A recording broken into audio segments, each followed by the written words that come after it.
Welcome back to season 2 of the Pregnant Bitches podcast. I'm Jessie. And I'm Amanda. And we're just a couple pregnant bitches navigating motherhood together. This episode is sponsored by Bag & Bougie. Bag & Bougie offers a unique lifestyle line of bags known for their machine washable capabilities, being vegan and durable.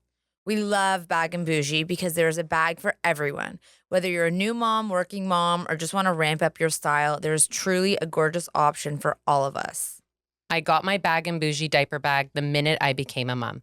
It had every compartment I wanted for all my bottles, diapers, wipes, and extra clothes. There was even a laptop sleeve and luggage sleeve to go on any roller bag when I traveled. I went for their woven collection, which I love as a working mom. I can use it as a personal bag, a work bag, and sometimes use it as a little diaper bag when I don't want to lug around a big one. Trust us, you will not be disappointed in these bags, and we are so lucky that we get to offer a special discount code. Visit their website or Instagram page and use PregnantBitches20 for 20% off when you check out. Welcome back to Pregnant Bitches.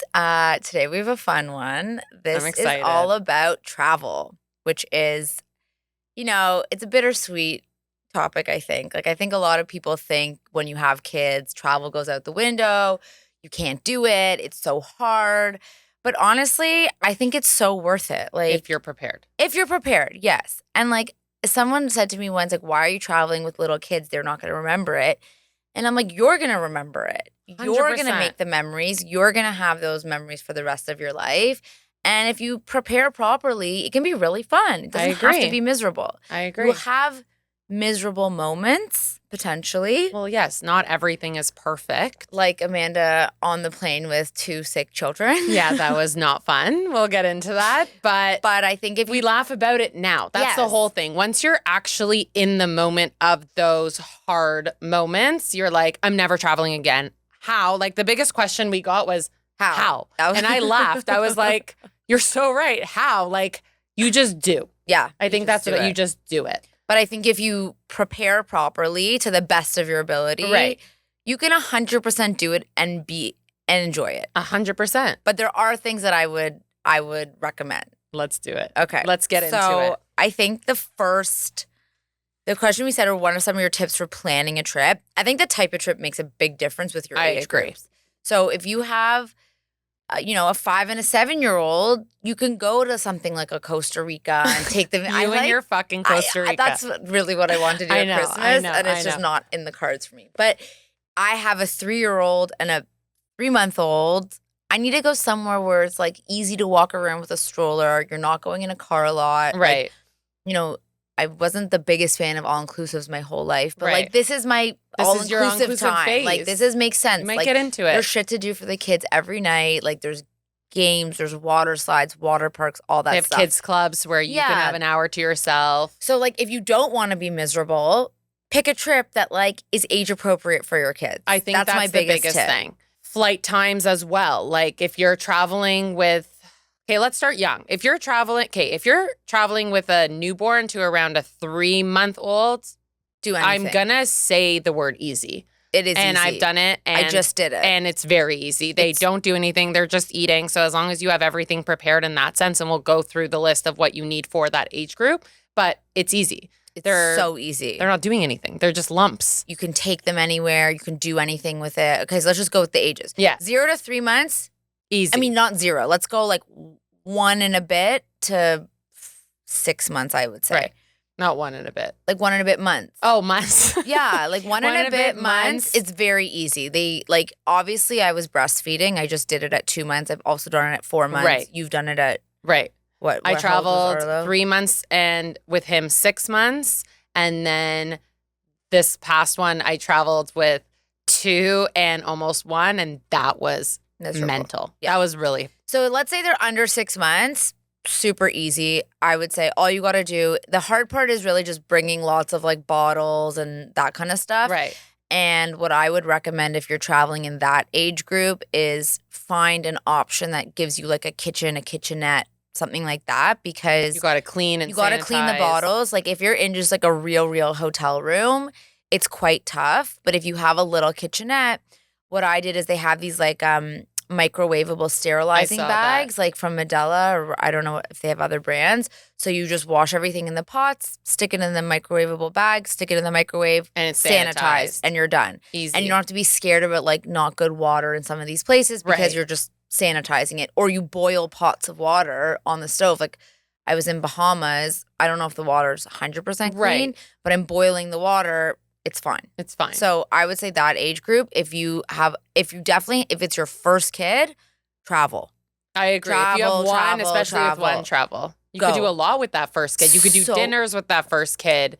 Yeah. So talk about your story with it was Ziggy. Yeah, it was Ziggy. So I went with him at 4 months, and my friend went to New York, and she was like, "Yeah, I took my kid out everywhere." I'm like, "How?"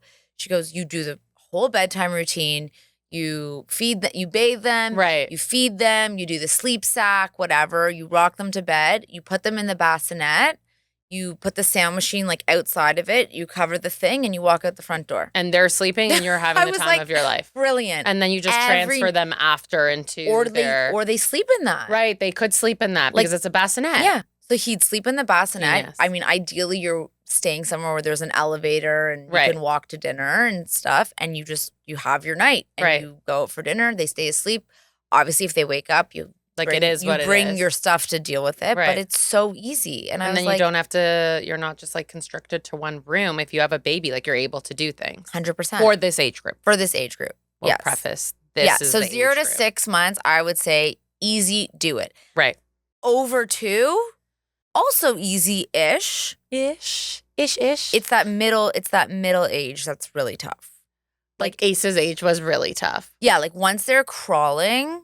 That's what it was. I couldn't keep him. And you don't technically need a seat for them because they're under 2, but they're massive. Yes. Like one time we were on a flight, it was me, Josh, and Ziggy, and another lady sitting next to us. Yeah. I was like, luckily the plane was big and they moved her. But I'm like, this is a big fucking kid. Yeah, sometimes 1.5 years old. He's massive. Sometimes 35 pounds. If you have a bigger kid and you're able to do it, sometimes that extra seat, honestly, is worth it. No, it's when we flew home from Florida recently, I was like, why did I not get Ace an extra seat? Like, he's a big kid. I know. And I just like my back, everything was hurting. Like, he was a big kid. He was the size of a 2-year-old, if not 3-year-old. And he was on top of me. He couldn't get comfortable. He couldn't sleep. Like, they need space. So I kind of just like stood up and he kind of like slept in the seat.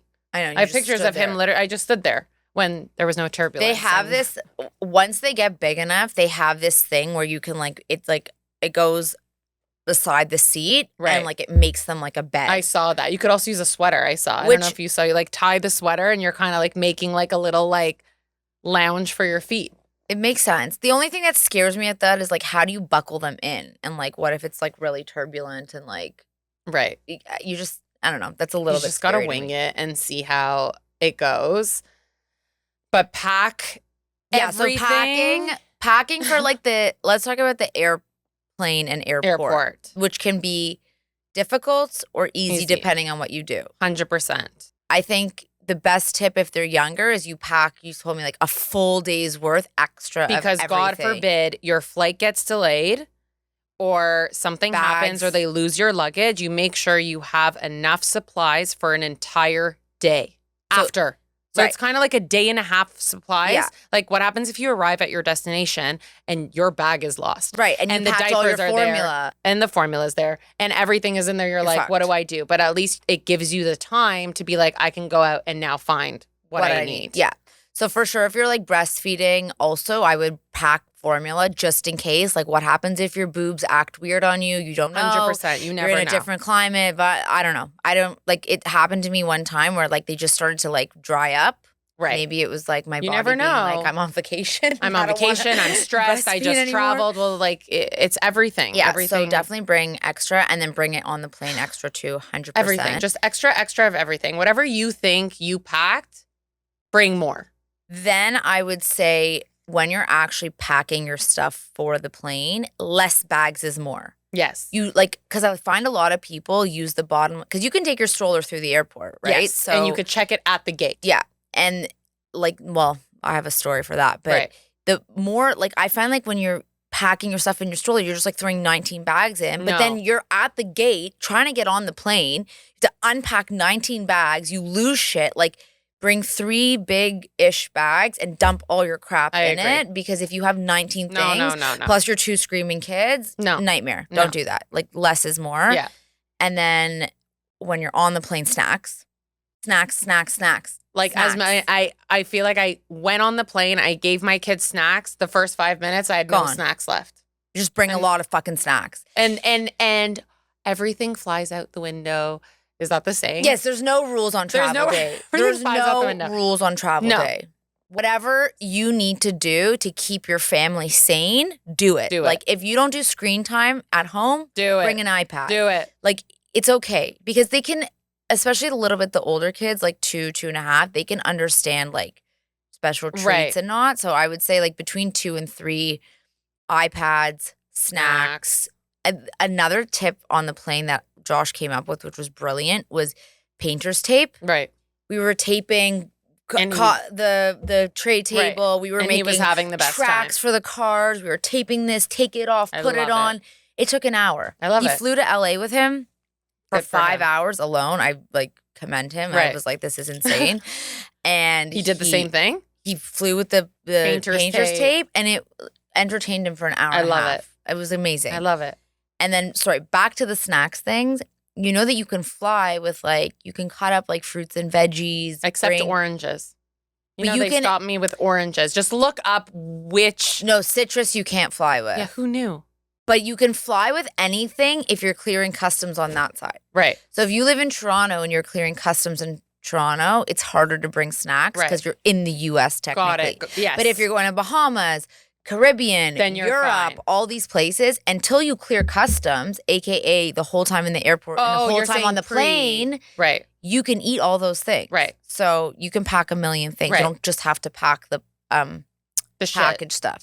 Which also, like, them dipping cucumbers in dip for 4 hours takes a long time. You're right. Like, long snacks. Long snacks. The allergies. Okay, yeah, let's talk about the allergies. So I have my husband's anaphylactic and my eldest is anaphylactic, and we didn't know until we experienced it for the first time, where right before we were traveling, I was like, Adam, go tell them that Arlo's anaphylactic, because they do, a lot of airlines serve nuts.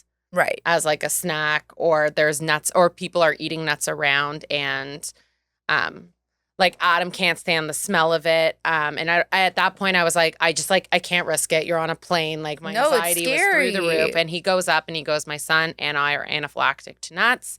And please, like, no one could have nuts around. And they're like, they suggest please telling the airline pre-flight, because then they will make an announcement, and that entire section, I think it's 3 rows behind, 3 rows in front. Oh, that's great. And all the rows around, they can't eat nuts, even if they've purchased nuts. Like, whoever's sitting beside you, they cannot eat them, and they will not serve nuts at all. That's great. So they obviously did it, because I was like, please don't do that. Like, I have a 2-year-old who's anaphylactic, but if you give them pre-warning, then there's no questions asked. And my sister is anaphylactic too. They'll let her on the plane early, and she can wipe down all the surfaces just in case, to be like doubly sure. Yes, they will let you on the plane early to make sure everything is clean and sanitized. It's great. It's amazing. But we just didn't know about it till after, because, like, who's telling you that? No, I know. It's tough.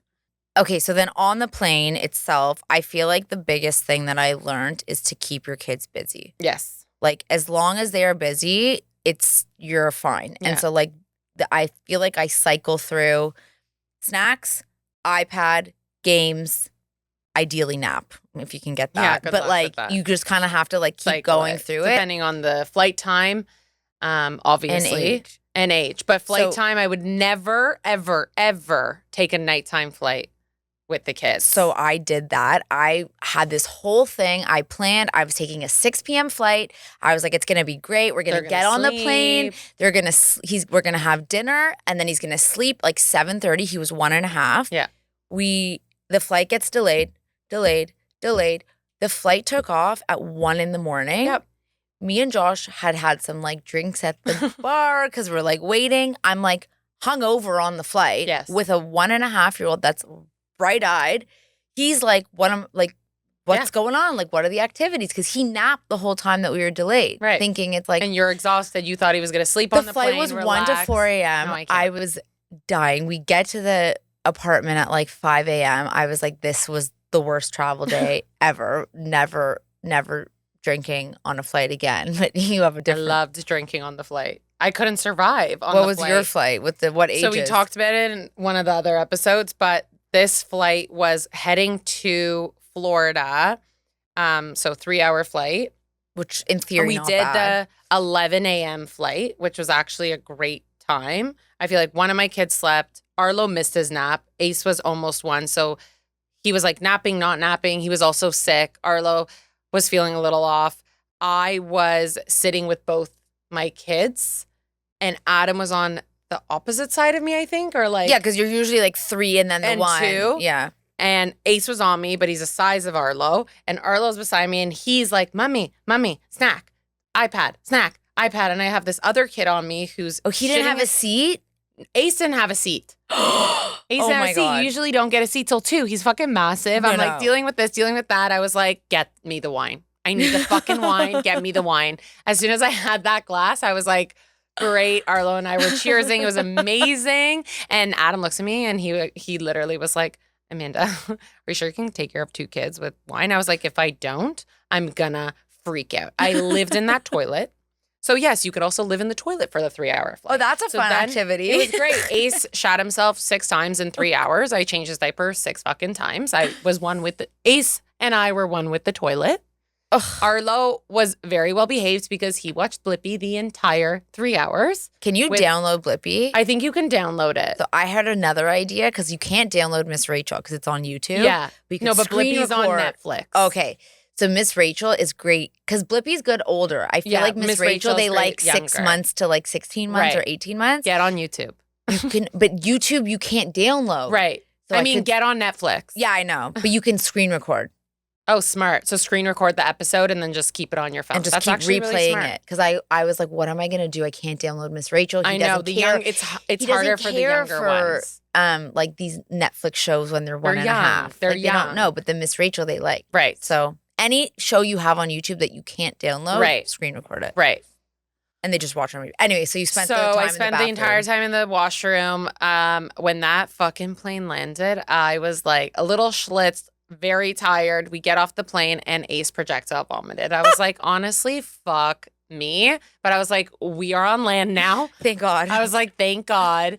And honestly, the next day he was fine. I think he was just not feeling well. Maybe I feel like we're trying to decide now. Maybe he's getting like car sick. It could be like sickness from the movement. So we're gonna figure that out. But that was not fun. And then on the flight home from that trip. It was the stupid nighttime flight that I'll never, ever. I would rather take me and Ace in the bathroom 6 times, shitting his pants, than ever do the nighttime flight. Why? Again. What was so bad? I had 2 screaming babies. Because they were exhausted. And they were so exhausted. And the stewardess was like, you need to sit down. I was like, the plane hasn't taken off yet. This actually really pissed me off. The plane did not take off yet. They were like, nah, doing the talking. I was like, if you let me rock my baby for 5 minutes, I will get him to sleep for the next 2 hours. And save the whole flight. And save the entire flight. She goes, no, sit down. That's it. Screaming baby. Because like he was young. He just turned 1. He needed to be rocked. He would have slept. But because she said no, we were fucked for that entire 3 hours. So I find that like with travel, you get hit or miss with the niceness. Like the first couple of times I traveled with Ziggy, they were so nice at the airport. Like, oh, you're the family, come through. Right. Like so nice when you have like the really 100%. Little ones. You have breast milk, you can totally travel with breast milk. Like they're so nice to you. The second that you have kind of toddler age. They're like, honestly, fuck like you. Ziggy. That's how I felt. Ziggy shit himself on a Porter flight. Right. And it was turbulent-y and whatever. And they were like, the seatbelt sign was on. And I was like, I need to go to the bathroom and change my kid. She's like, you cannot move. And I'm like, I'm willing to take the risk. Right. Do you want shit all over your seats? Or do you want me to go change my kid? Right. And she was like, you're defying airline. Like she was, and I'm like, what would you want me to do? Like, you're supposed to be helping your passengers, not like bitching them out. Like, obviously, I'd like to not stand up in turbulence and kill myself and my child. Thank you. But this is the only option that I have right now. And then another time, American Airlines, I will never fly again. I have my Vista up a baby stroller. Right. Gonna take it through the That's airport. the bigger one, The right? bigger Yeah. one. Fine. Nope. It's not under 20 pounds. I'm like, so? Well, the airline guys have a hard time carrying these up the shut stairs. the fuck up. I'm like, doesn't it collapse? I'm 7.5 months pregnant. I'm carrying my 2.5-year-old 50-pound child. Right. And my stroller. I'm fine. This big guy can't carry a 20-pound stroller up the stairs. And I'm like, well, I don't have my case. I don't have anything. You have to check the stroller. And I'm like, but I can't carry my kid through the airport. Right. She goes, well, he has a scooter. He should be fine. Oh, fuck you. I was like, the dude. And then she goes, you're defying the airline. No. Jesse's banned from You're all not going to be flights. able to get on the plane. I'm like, you're banned. but then they broke my stroller and then they paid for it. Yeah, so there So you I go. got a new one. But speaking of strollers, one of the questions that we received was, what was it? would you suggest a travel stroller versus this situation? And I would suggest a travel stroller. I think it depends the age. If you're one kid, like when we just had Ziggy, the travel stroller was amazing because it was light and then one of us would push him and one of us would do the bags. Right. And it can go in the overhead bin. I get if you have two kids.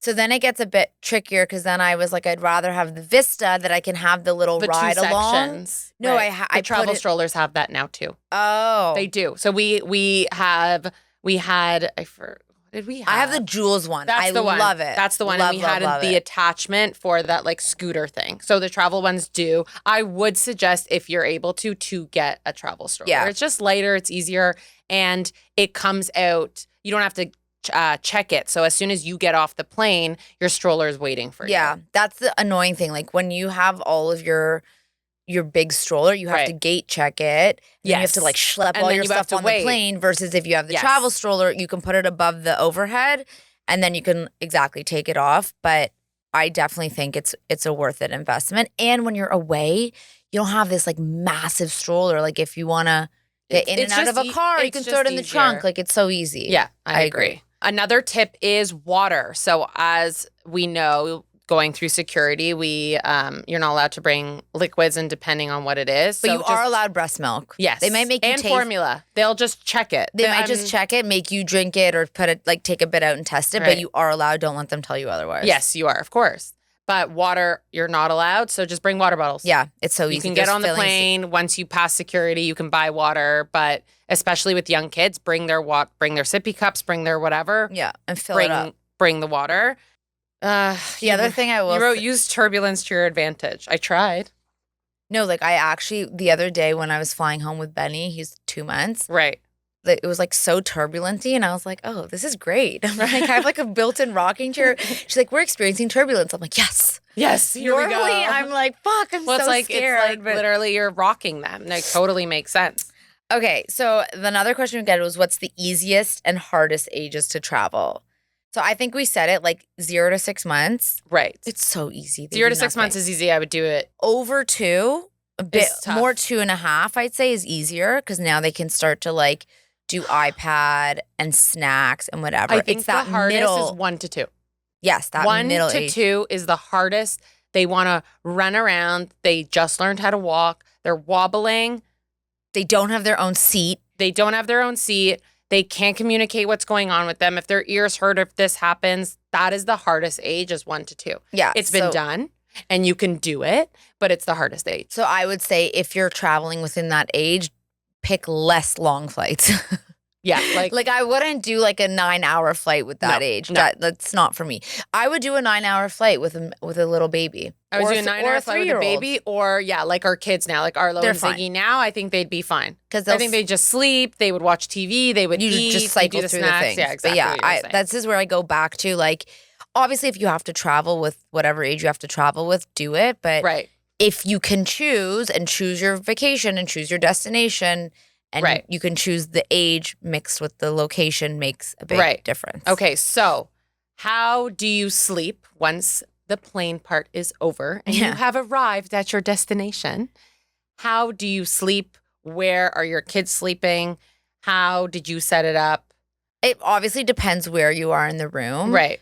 With one kid, you like can request the crib or a pack and play or something. Right.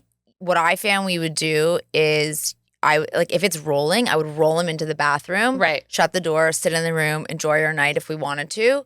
and then you could roll them back in and then like use the bathroom if you want. Or there's this thing called a slumber pod. Yes, that which thing a lot of people love. It's basically like a tent that fits over a pack and play, and it blacks out their thing, and you can add a sound machine, and then you can sit in your room. And they can breathe in that? Yeah. It was like freaked me out that it was like, yeah, it is a tent. I guess you can breathe in a tent. Yeah, I never thought about that. I don't know. It just looked so I know. freaky. Sometimes some of them don't like it. But it looks can try freaky. it. As long as I could breathe, I'm fine with it. I mean, if you bed share with your kids, I just stick them in my bed with me. Right. Well, the older they are, the easier it is. Yeah. And then like for Benny's age, like newborn and like younger, like I just brought my bassinet part of my stroller and I just put him in that and I rolled him next to my bed and I just like shake it in the night. And it's just easier to do that. But yeah, I think like your kids shared a room. My kids shared a room with 2 cribs. It was tough. It was very, very, very tough. One kid woke up, the other one was up, and vice versa. And then by the end of the trip, we took Ace out into like just the main area, and we told everyone to just shut up. And it is what it is because no one was sleeping.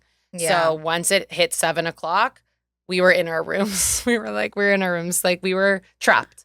Yeah, because it's tough. No one was sleeping. It's tough. Like that's what I'm saying. Like when you have the younger age, it's worth it to go on the vacation because you can bring them out with you. Once you get to the older ages, you kind of once you're done for the night, you're done for the night, and you're in your room. Yeah. And so like you just kind of fine. Yeah, like you just have to have the right expectations, right? Like if you're going on vacation with your kids, you're not going out till 10 o'clock at night. That's exactly what it is. Unless you have help or someone or you and your husband or partner, anything.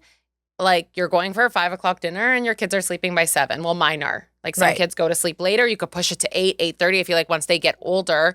And that's fine too. Or you can travel with pregnant people and they'll stay in the room. There you go. Which is what I did. Pick a pregnant person and travel with them. But no, like if... Or grandparents. Yeah, you know. Bring the grandparents. Best travel advice. Bring the grandparents. That's the best That's the best travel advice. Yeah. Honestly, if you They're the best babysitters. Literally.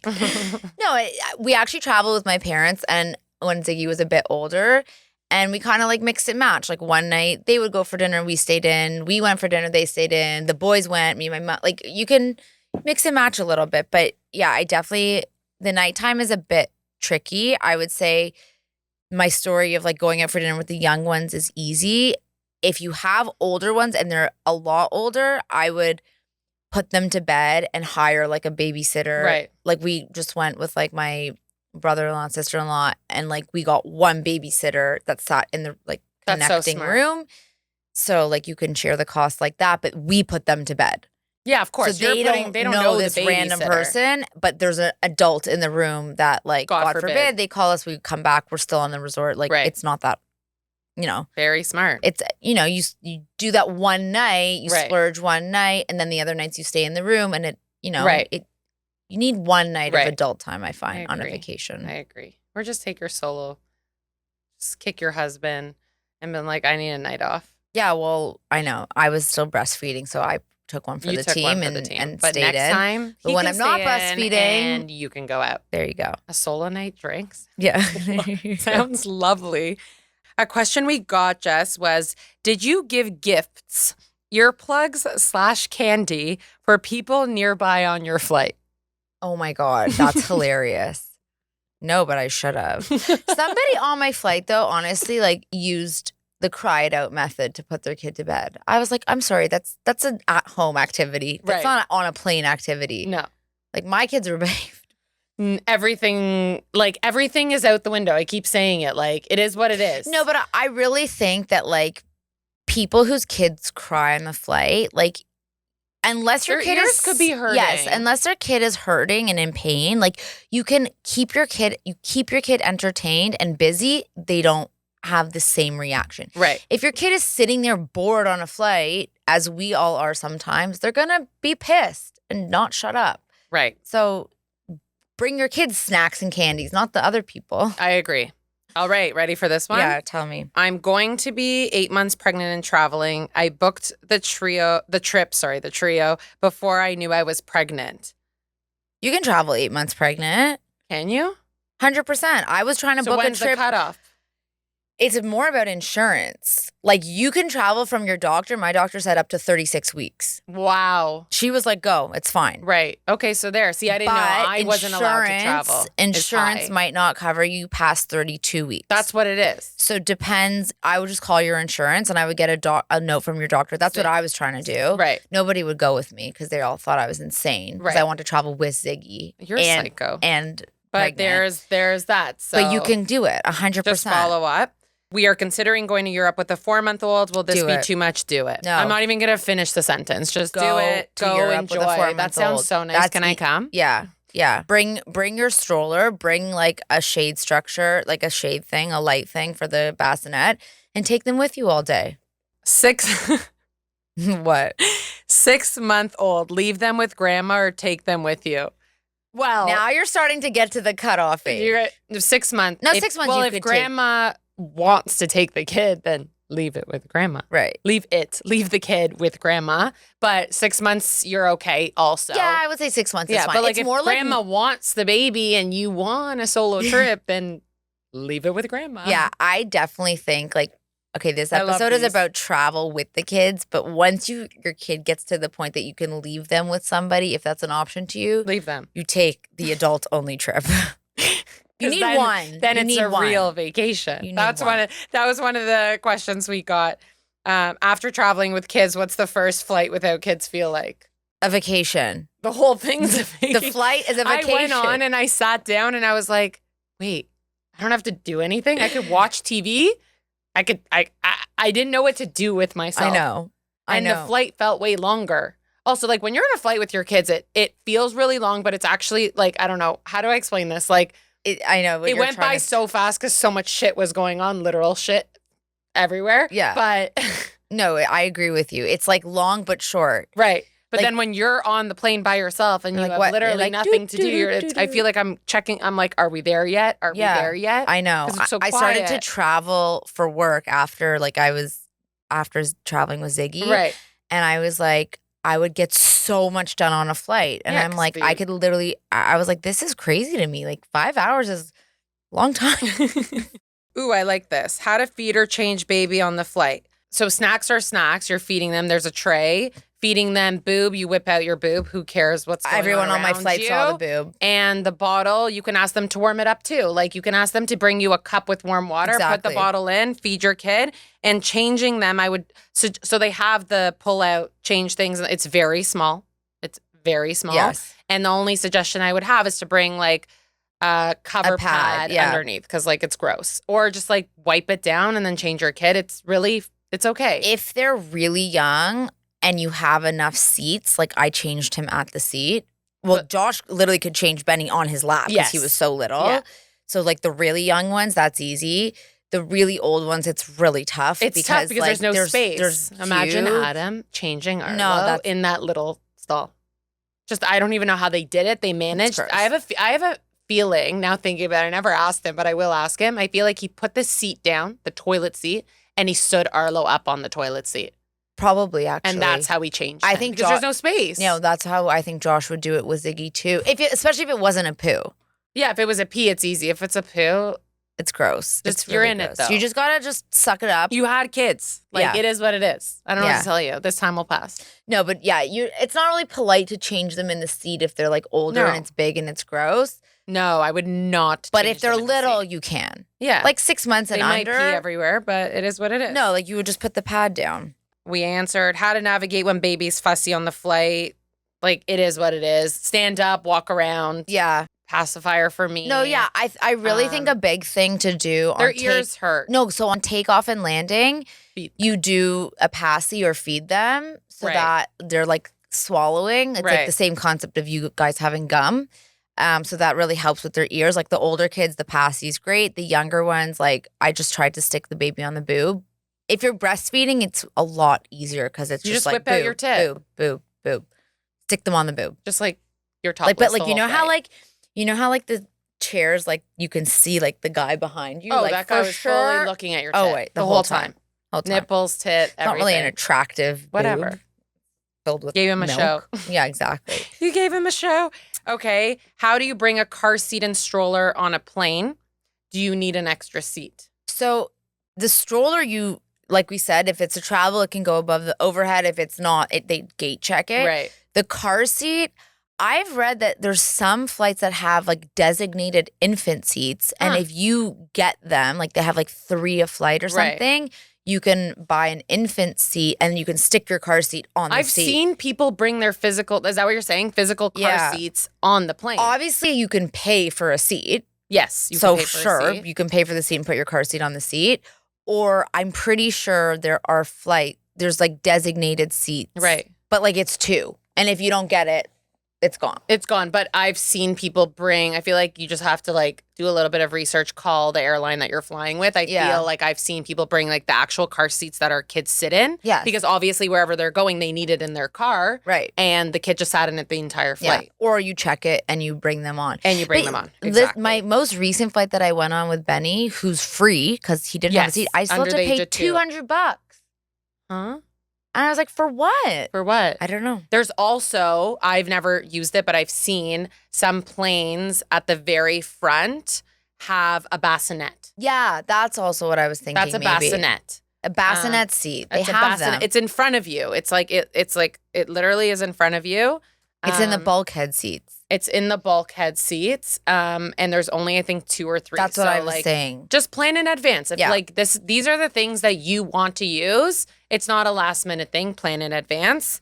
This was a question about like how do you deal with naps while on vacation? Yeah. We did our regular thing, so I'm going to let you it was just our regular. Like you went up and sat in the room with them We went while up they and napped. sat in the room or had like one person up who sat in the room. Yeah, so that's one option. The younger kids, I think you can nap them down wherever you are. Let's say like under 6 months. Yeah, like I would nap Benny by the pool. Anywhere. And he would just sat in the bassinet and just get a fan. Because it gets very hot if you're in a hot destination. You get a fan and right on them and then they're cool and they can nap down there.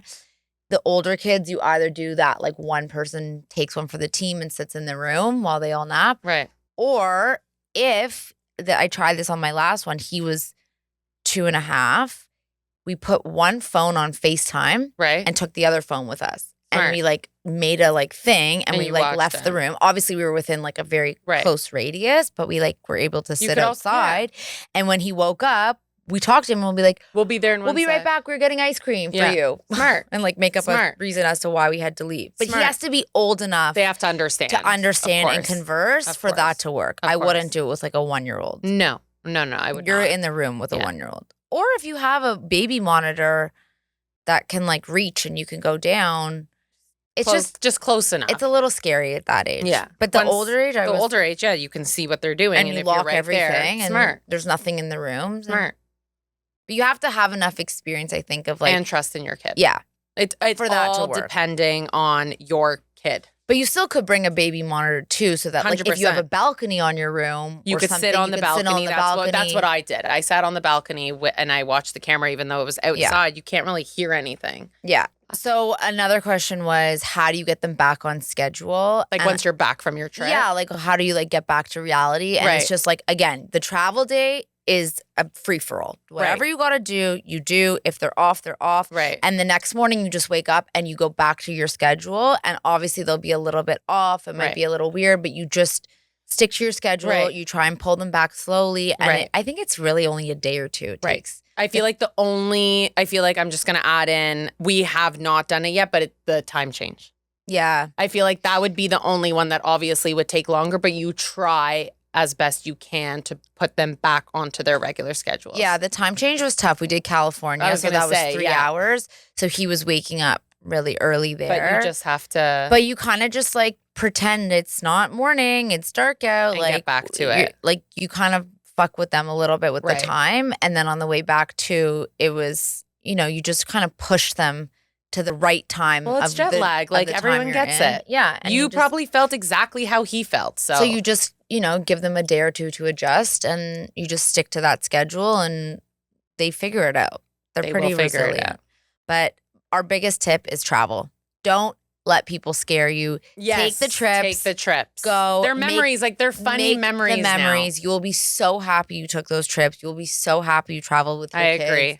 and just like, customize the trip to your age and your family. I agree. Be prepared. Just be prepared. Yeah, like it's really not hard. And also be prepared for things not to go the way that you plan. Yeah, like I don't expect the travel day to be perfect. No. I think we just had a perfect travel day, and this is now 3.5 years later. Exactly. We got one good travel day. You'll never know. Plan however you can, and we're excited to hear your stories. Yeah.